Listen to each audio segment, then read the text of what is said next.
Morning. Thank you all for coming. My name is George Endicott. I am the president of the League of Oregon Cities this year and also the mayor of Redmond over in Central Oregon. I'd also like to introduce Mayor Cal Coven from the president of the Oregon Mayors Association, the president of the Oregon Mayors Association and mayor of Nehalem.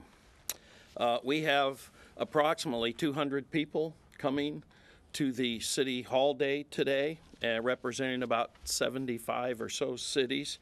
And as far as we know, that's about the largest crowd we've ever had that's going to attend one of these events.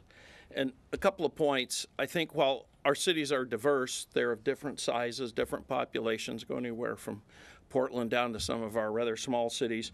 We all still have similar challenges that we have to face. Hence the League of Oregon Cities and why it's an important organization.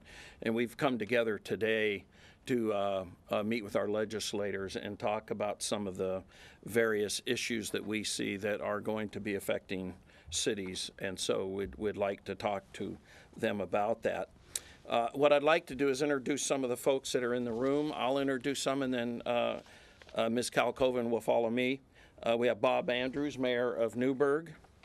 David Klein, City Manager from Independence.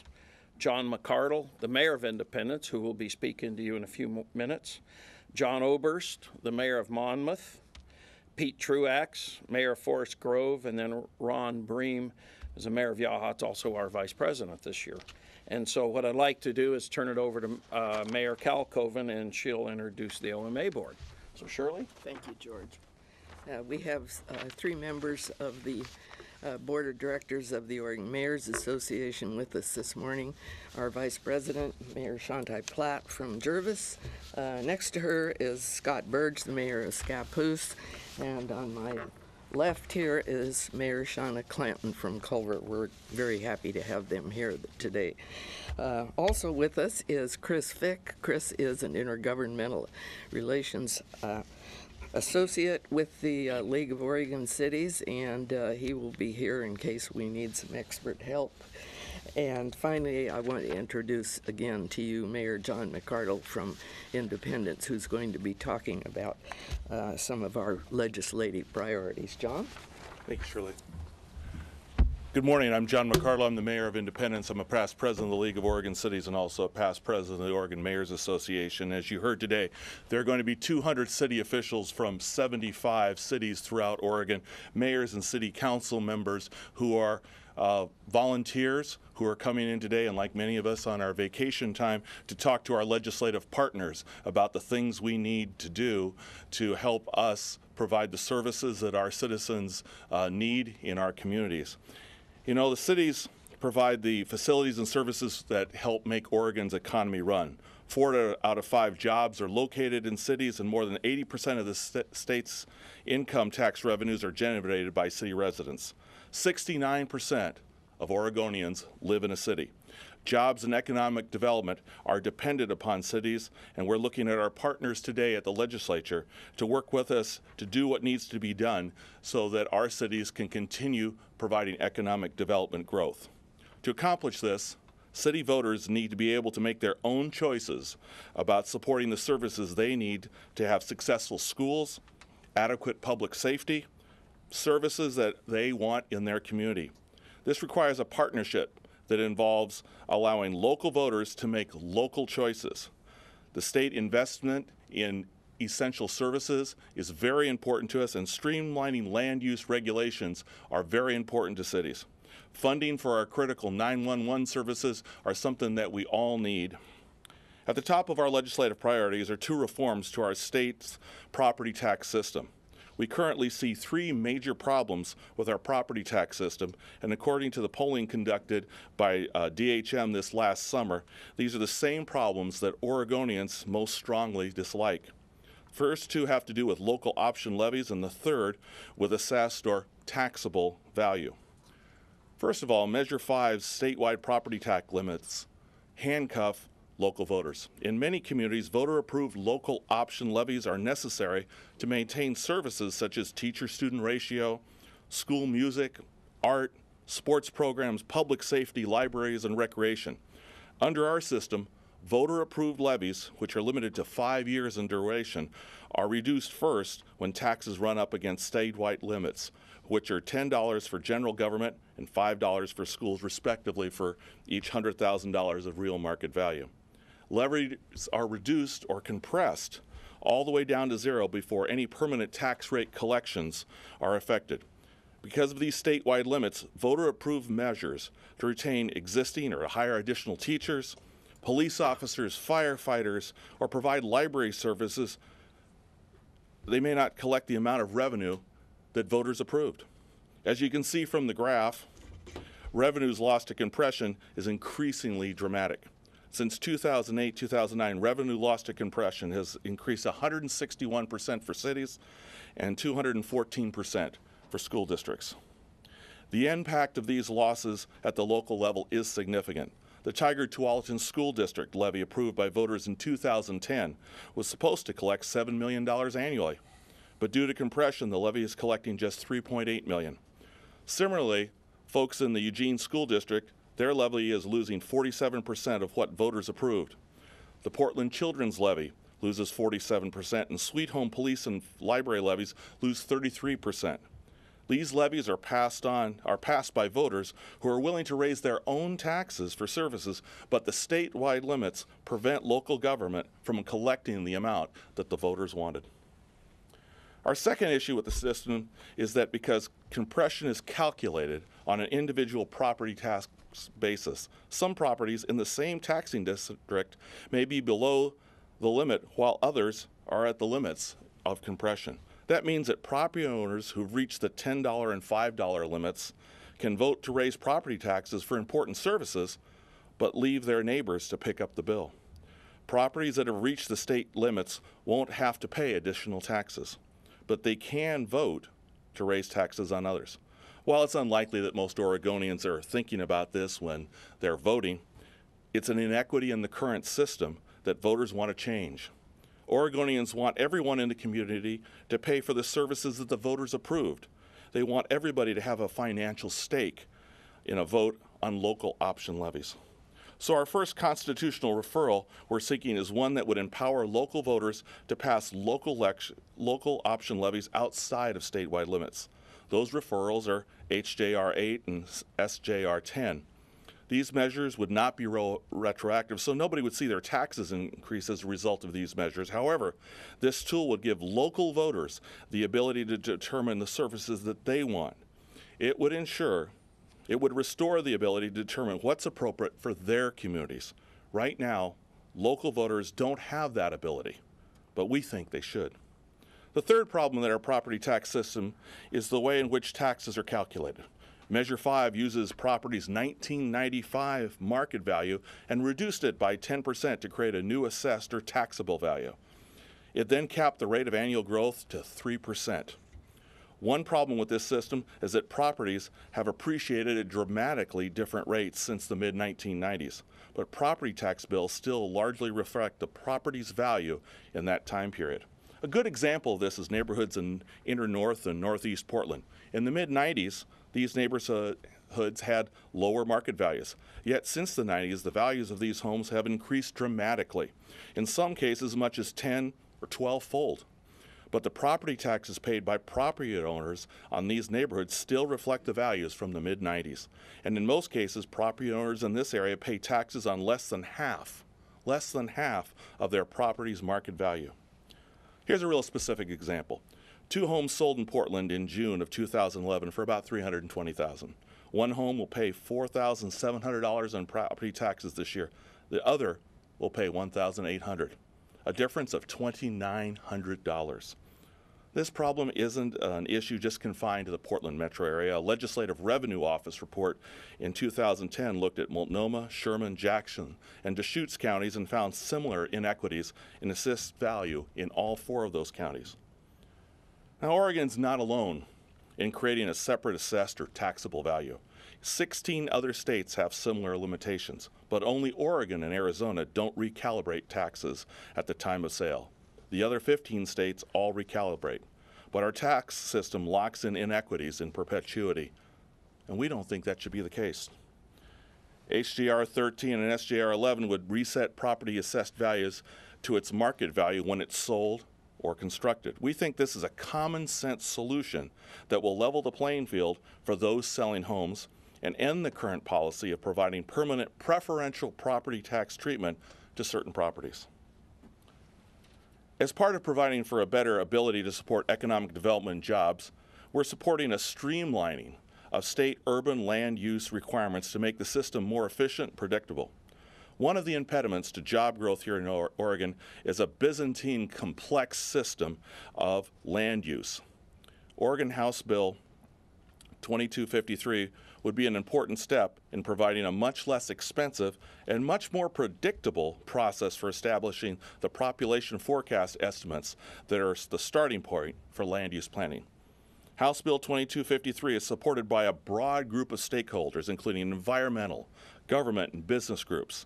Under the bill, an experienced and well-qualified third party with expertise in population forecasting would create the population forecasts for cities and counties in a process that includes multiple opportunities for input into the final population forecast number. The forecast would be refreshed in a 4-year cycle and could not be appealed once the challenge period is ended. This fixes the problem in the current system where population forecasts used in the urban growth boundary expansion process can be challenged years after the planning process using that population estimate started. A challenge of the population forecast upon which years of planning have been based results in delay, uncertainty, and expense, and is not good for cities.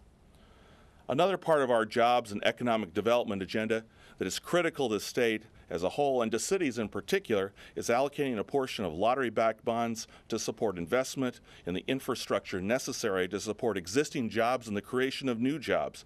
Specifically, we support funding for cleanup of industrial brownfield sites, funding for the Special Public Works Fund to help create shovel-ready sites for industrial development, funding to address environmental contamination, inadequate water, sewer service, and roads, assemble or identify usably sized parcels to facilitate the reuse or redevelopment of existing industrial lands. There are several proposals before the legislature that propose funding for these jobs and economic development priorities and needed bridge work that the League is supporting to develop a package that will support the environmental remediation, road, bridge, water, and sewer construction, and similar investments needed to provide land suitable for job creation. The final priority related to providing funding for 911 emergency reporting services. Currently, a small tax on phone service helps fund the cost of 911 services that we all use. That 75 cents per month tax expires in 2014 and needs to be renewed. We support extending the current tax, including providing greater equity by requiring prepaid cell phone users and those using voice over internet protocol to pay the tax. We want to ensure that the 911 taxes are used only for emergency reporting services. Without renewal, already strapped cities and counties will not be able to support necessary 911 services. We'd like to see the amount of the tax increased as has not been increased for the same time, while costs of providing services have increased. Folks, we are here today on a mission to talk to our legislative partners to work with us to make these changes that will allow us and our citizens to have the kind of communities that we're all proud of. We look forward to working with our legislative partners today and throughout the rest of the session, and I look forward to answering any questions that you folks may have.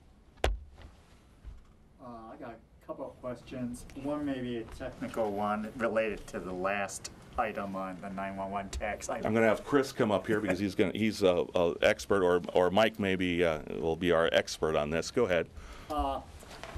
Believe there's a bill scheduled for hearing in the House Revenue Committee on Friday. It's House Bill 2455. I can't tell whether that fits the description you're talking about or whether it's an entirely new tax, because it does change the it appears to allow the extension of taxing authority to vote both internet voice services and other telecommunications providers. I believe there's several bills. I think there is one bill that would be a clean bill that simply extends the current tax, and then the bill you're talking about, I believe, is one of the other mechanisms that puts into play for discussion. extending the tax to other users of the 911 system that currently don't participate in paying for it. Okay, so they are separate proposals? There are separate proposals for Okay, that. and does the league have a position? It's clear that league wants to extend the current tax, but does the league have a position on the extension to other? Yes, we support extending it to the others. Oh, I Because raised what you're that. seeing is Yeah.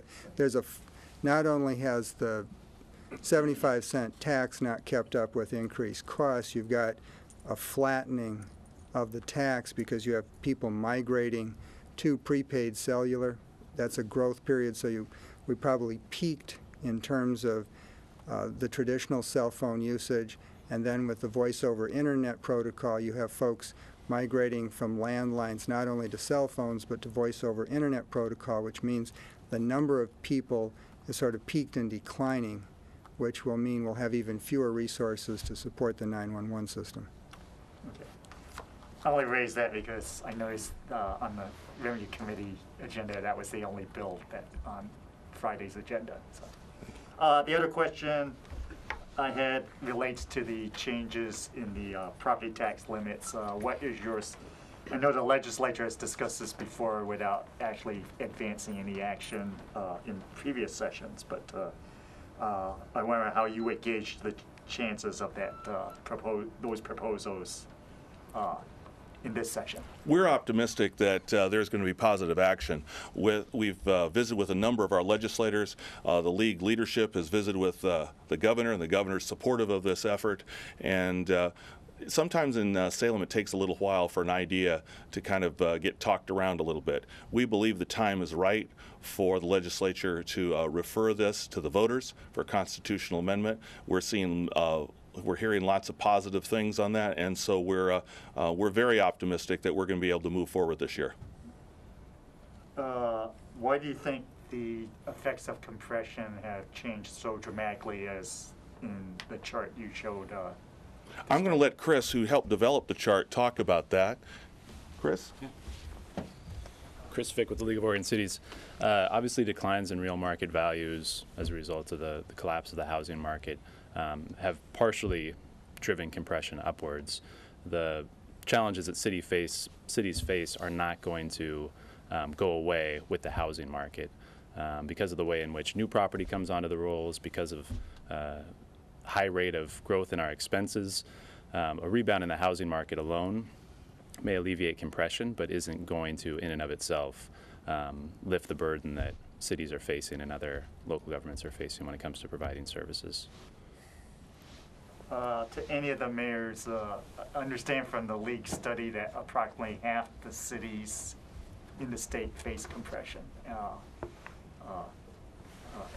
If your city faces that, what does that? George, How does that affect the ability of the Fortunately, city that's not my problem, but if there's compression and you don't have the money, you cut services. That's the way economics work. And as you just heard, about half of Oregon cities are in compression. And that affects all the services that we can provide to citizens. George, let me just speak to that issue directly. Okay. Yeah, hi, George Endicott again, Mayor of Redmond. And we are in compression in my city. And I'll give you a real-life example. There was a ballot measure to have a permanent taxing levy for 911 last year on the ballot. Had that have passed, it did not pass, but had it have passed, it would have cost the city of Redmond $75,000 out of our general fund because the way the compression works, that would have been taken away from all the other taxing districts to help fund that 911 levy. So they are real numbers and they do affect budgets. Anything else I can do to be helpful? No, thank you very much. Okay. Anybody else have questions? Thank you for taking the time with us today.